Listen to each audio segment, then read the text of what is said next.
जो भी इस कथा को सुन लेता है उसका जीवन धन धन हो जाता है, कृतार्थ हो जाता है। ये अमृत से भी बढ़कर के कथा है। अमृत मिलेगा कब? प्राणों को त्यागने के बाद। और मिले मिले अथवा न मिले, कोई निश्चित थोड़ी है। कोई स्टाम्प पे हमें लिख के थोड़ी दे देगा कि मरने के बाद मिल ही जाएगा। पर भागवती कथा रूपी अमृत को पान करने के लिए मरने की आवश्यकता नहीं है। ये तो जीते जी प्राप्त हो जाती है। जिसने अपने जीवन में इसको सुन लिया वो जीव अजन्म हो गया, उसका जीवन ही सुधर गया। भागवत जी जीवन को सुधारती है। तो इसलिए अमृत से भी बढ़कर के कथा अमृत। सनकादिक मुनि कहते हैं, नारद जिसने अपने जीवन में कभी कथा को श्रवण नहीं किया और मनुष्य तन प्राप्त कर लिया तो वो मनुष्य कहलाने योग्य नहीं है, वो तो चांडाल के समान हो जाता है। उसने तो अपनी माँ के 9 महीने गर्भ में रह करके अपनी माँ को, जननी को वृथा में कष्ट देता रहा, चांडाल के समान है। अरे इस मनुष्य तन को पा करके इसकी सार्थकता तभी हम बार बार कथा को श्रवण करते रहे। तब इन्होंने इन्हीं प्रसंगों को आदि को सुनाते हुए कहा कि इन्हीं प्रसंगों को राजन, हे नारद, जो महापापी भी होते हैं, जिसे क्रूरा पिशाचा एवं निर्दयाशय, जिनको क्रूर स्वभाव है, पिशाच योनि प्रेत योनि जिनको मिल गई है, वो भी कथा को सुन लेते हैं तो उनका भी उद्धार हो जाता है। नारद जी बोले, महाराज ऐसा कोई चरित्र है जिसने सारे जीवन पाप कर्म किया हो, फिर प्रेत योनि मिली हो और प्रेत योनि में कथा को सुनने के बाद में उसका उद्धार हो गया हो? तो सनकादिक मुनि कहते हैं ऐसा भी चरित्र है। ऐसा आत्मदेवता है। एक आत्मदेव नाम के ब्राह्मण थे, तुंगभद्रा नदी के किनारे पर रहते।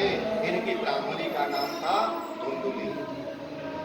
तुंगभद्रा नदी के किनारे, यदि आध्यात्मिक दृष्टि से देखा जाए तो आत्मदेव क्या है, धुंधुली क्या है, तुंगभद्रा नदी क्या है? तुंग माने होता है श्रेष्ठ और भद्रा माने होता है कल्याण। श्रेष्ठ कल्याण, अच्छा कल्याण करने का जो साधन है वो क्या है? ये मनुष्य तन। इस मनुष्य तन को तुंगभद्रा कहा गया है, तुंगभद्रा की संज्ञा दी गई है। बुद्धि क्या है? ये धुंधली क्या है? ये बुद्धि है। वो आत्मदेव जीव है। जीव रूपी आत्मदेव तुंगभद्रा नदी अर्थात से मनुष्य तन में बैठा हुआ है और इसकी पत्नी है बुद्धि, धुंधली रूपी बुद्धि। ये कर्कशा है, झगड़ालू है बुद्धि, जैसे धुंधली है। शंका कौन करता है? बुद्धि करती है। इस व्यक्ति ने ऐसा मेरे से क्यों कहा, उसने मेरे से ऐसा क्यों कहा है, ये सब बुद्धि विचार करती है। इन्होंने एक घर में गाय पाली, पर जिस दिन से पाली कभी ब्याही नहीं, इनके कोई संतान नहीं हुई।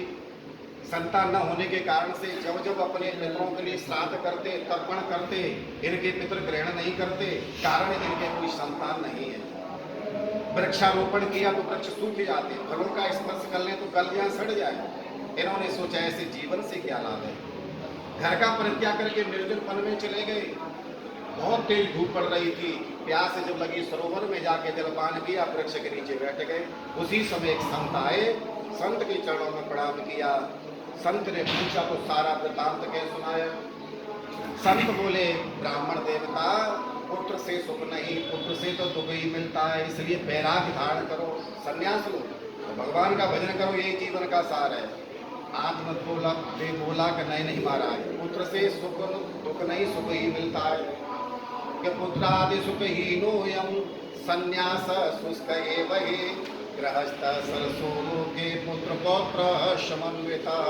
महाराज गृहस्थाश्रम तो बड़ा सबसे अच्छा है, क्योंकि इसमें बेटा होता है, फिर उसके बेटा, फिर उसके बेटा, उससे गृहस्थाश्रम परिपूर्ण हो जाता है।